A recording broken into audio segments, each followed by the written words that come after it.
एक बार की बात है, एक शहर में मोहित नाम का एक लड़का रहता था। मोहित दिखने में बहुत ही सुंदर था। वो एक बड़ी कंपनी में काम करता था और ठीक ठाक कमा लेता था।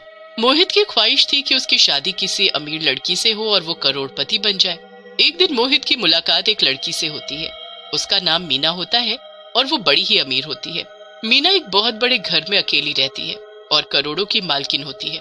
उसके माँ बाप सालों पहले ही मर चुके होते हैं और उसका कोई भाई बहन भी नहीं होता। मोहित बस फिर उस लड़की के पीछे पड़ जाता है और उसे शादी के लिए पूछता है। मीना शादी के लिए हाँ कर देती है, पर उसकी एक शर्त होती है। मैं शादी के लिए राजी हूँ, बस तुमको मेरे साथ मेरे घर में रहना होगा। पर मेरे माँ बाप इसके लिए नहीं मानेंगे। ठीक है, फिर तुम कोई और लड़की देख लो। मैं तुम्हारे साथ तुम्हारे घर में रहने को तैयार हूँ। मोहित सारी बात अपने माँ बाप को जाकर बताता है तो वो इस शादी के लिए नहीं मानते। पता नहीं कौन क्या लड़की है, तू इन चक्करों में मत पड़ और हमारे पास जितना है उसमें हम खुश हैं। मोहित की माँ बड़ा गुस्सा होती है, पर मोहित लालच में इतना पागल हो रहा होता है कि उसे कोई फर्क ही नहीं पड़ता। वो जिद करके ये शादी कर ही लेता है और अपने माँ बाप को छोड़कर मीना के साथ उसके घर में रहने आ जाता है। मोहित का उस घर में पहला दिन होता है। वो काफी अजीब पर काफी खुश भी महसूस कर रहा होता है। पहले तो वो अच्छे से पूरा घर और गाड़ियां और एक एक चीज देखता है। उसके बाद वो अपने कमरे में जाता है जहां मीना दुल्हन के जोड़े में उसका इंतजार कर रही होती है। मोहित उसके पास जाकर बैठता है और उसका घूंघट उठाता है। घूंघट उठाते ही मोहित जोर से चिल्लाता है। दरअसल घूंघट में वो एक भयानक शक्ल की चुड़ैल को देख लेता है। चुड़ैल! मेरी मीना कहाँ है? कहाँ है मीना? मैं ही तो मीना हूँ, क्या तुमने मुझे पहचाना नहीं? देखो, ध्यान से देखो। मेरे पास आओ, आओ पास आकर देखो। नहीं, ऐसा नहीं हो सकता। मैं ये कहाँ फंस गया? मैं यहाँ से जा रहा हूँ। जा रहे हो? कहाँ जा रहे हो? अब तुम मेरी मर्जी के बिना यहाँ से एक कदम भी बाहर नहीं रख सकते। अब तुम मेरे नौकर हो नौकर। अब मैं तुमसे जो बोलूंगी तुमको वही करना पड़ेगा। नहीं नहीं नहीं, ऐसा नहीं हो सकता। मुझे अपने माँ बाबूजी के पास जाना है। अब तो तू उनको भूल जा। अब तू कभी इस जन्म में तो उनसे नहीं मिल पाएगा। चल अब मेरी सेवा में लग जा। मुझे बहुत भूख लगी है। चल जल्दी से जाकर मेरे लिए बढ़िया सा चिकन बना कर ला। चिकन? नहीं नहीं, मैं तो शाकाहारी हूँ। मैं चिकन को हाथ भी नहीं लगाता। अच्छा, फिर तो और मजा आएगा। चल अब जा और जल्दी से चिकन लेकर आ, वरना मैं तुझे पकाकर खा जाऊंगी। मोहित बहुत डर जाता है और रसोई में जाकर चिकन बनाने लगता है।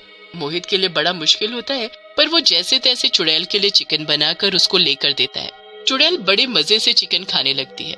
वो जरा सी देर में ढेर सारा चिकन खत्म कर देती है और फिर उसके बाद वो फिर से मोहित की तरफ मुस्कुराकर देखती है। चल अब चुपचाप मेरे पैर दबा। क्या? समझ नहीं आया क्या मैंने क्या बोला?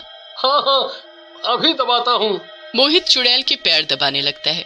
चुड़ैल बड़े मजे से सो जाती है। अब मोहित सोचने लगता है कि ये वहां से भागने का बढ़िया मौका है। वो जल्दी से खड़ा होता है और धीरे से उस कमरे से निकल जाता है। फिर वो भागता हुआ मेन गेट तक पहुंच जाता है। मोहित जल्दी से कुंडी खोलता है और दरवाजा खोलकर भागने ही लगता है कि चुड़ैल उसके सामने आ खड़ी होती है। मुझसे बचकर भाग रहा था? तुझे क्या लगा मुझे पता नहीं चलेगा? लगता है तू भूल गया है कि मैं एक चुड़ैल हूँ। तेरी पल पल की खबर मुझे है, इसलिए कुछ भी करने से पहले 100 बार सोच लेना, समझा? वरना अपनी जान से हाथ धो बैठेगा। मुझसे गलती हो गई, अब मैं ऐसा नहीं करूंगा। मुझे माफ कर दो। जल्दी समझ गया, ये तेरे लिए अच्छा है। उसके बाद मोहित घर के अंदर वापस चला जाता है और एक कोने में बैठे बैठे सो जाता है।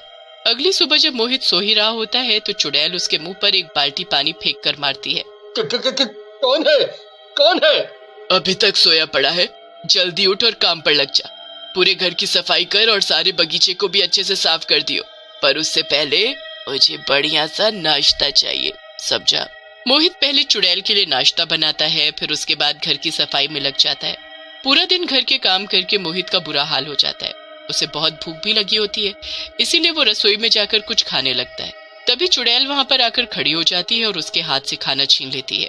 पहले जाकर मेरे सारे कपड़े धो, फिर खाने के बारे में सोचना। मोहित चुड़ैल के कपड़े धोने जाता है और इतने ढेर सारे कपड़े देखकर उसका रोना ही छूट जाता है।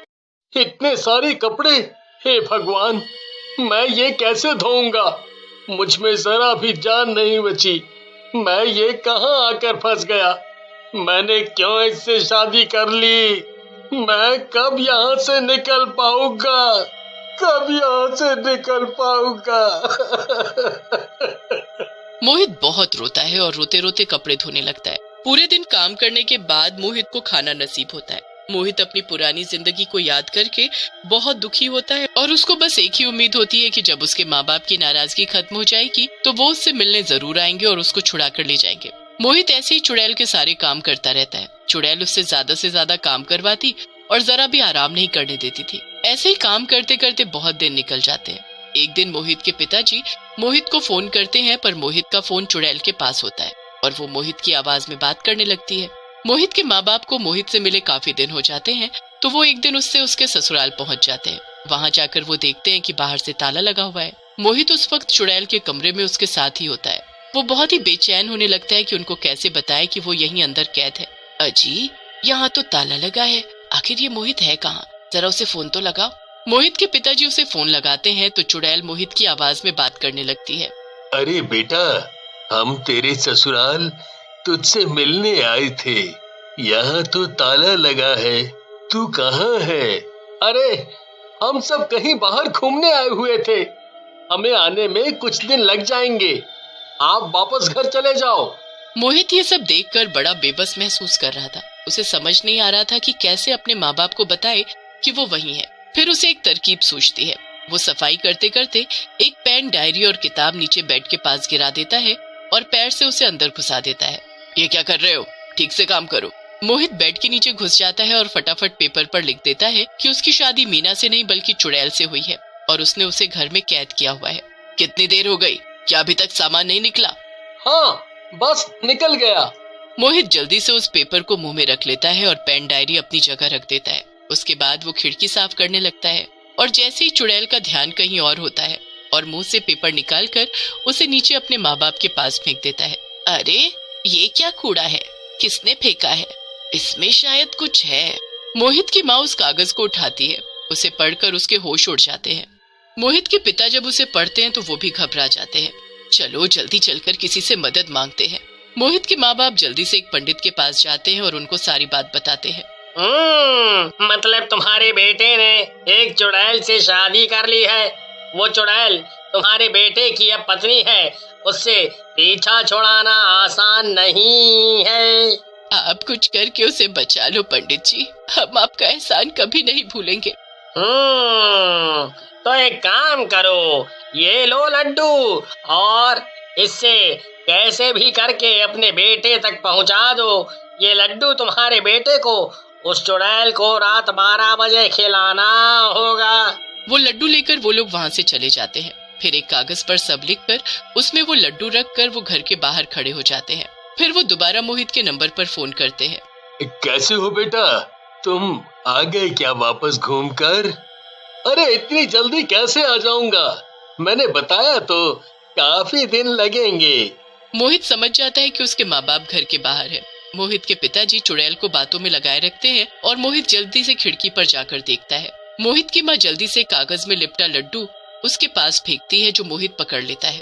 वो कागज पर लिखा हुआ सब पढ़ लेता है और वैसा ही करता है। रात के 12 बजे वो लड्डू लेकर चुड़ैल के पास जाता है। आज मेरा जन्मदिन है, मैंने लड्डू बनाए हैं। अगर तुम ये खाओगी तो मुझे बहुत खुशी होगी। लड्डू? अरे वाह! चुड़ैल बड़े मजे से लड्डू खाती है और उसका दम घुटने लगता है। उसके हाथ पैर काम करना बंद कर देते हैं। ये तूने मुझे क्या खिला दिया? क्या मिलाया था इसमें? चुड़ैल चीखती चिल्लाती रह जाती है और तड़प तड़प कर जमीन में गिर जाती है। उसके बाद वो वहां से गायब हो जाती है। मोहित जल्दी से नीचे भागता है और दरवाजा खोलकर अपने माँ बाप के गले लगकर खूब रोता है। मैंने तुझे कितना समझाया था, मत पड़ ऐसी लड़की के चक्कर में जिसे तू जानता तक नहीं, और ऊपर से तेरा लालच। कहते हैं ना, लालच बुरी बला है। शायद आज तुझे समझ आ गया होगा। हाँ माँ, बहुत अच्छे से। उसके बाद वो सब घर चले जाते हैं और मोहित फिर एक बहुत ही गरीब लड़की से शादी कर लेता है और सब